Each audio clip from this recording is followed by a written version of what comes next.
بسم اللہ الرحمن الرحیم۔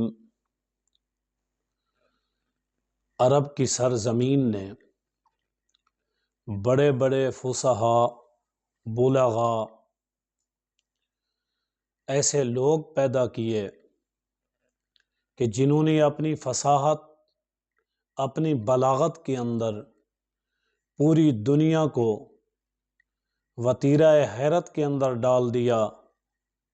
ان میں سے ایک سب سے بڑا نام سبحان وائل کا ہے۔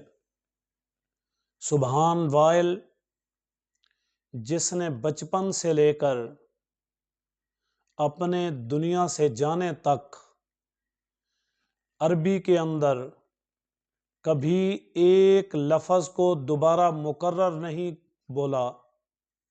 ہمیشہ جب اس نے اپنی ضرورت کے لیے کسی ایک جملے کو بیان کیا، جب دوبارہ ضرورت پیش آئی تو اس نے اور جملہ لا کر وہاں بولا۔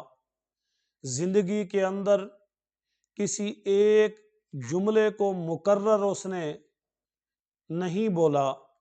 جب اس کے سامنے دنیا کے کافر، مشرک، منافق، اسلام دشمن لوگ آئے اور انہوں نے آ کر پیشکش کی کہ ہم آپ کو سونے کے ساتھ تولیں گے، ہم آپ کو منہ مانگی قیمت دیں گے اگر آپ قرآن مجید کے مقابلے میں فقط ایک سورت ہی لے کر آئیں، سورۃ الکوثر کو لے لیں اور اسی سورۃ الکوثر جیسی ایک سورت بنا کر اس دنیا کے اندر پیش کر دیں، ہم قرآن مجید کے چیلنج کو توڑ سکیں۔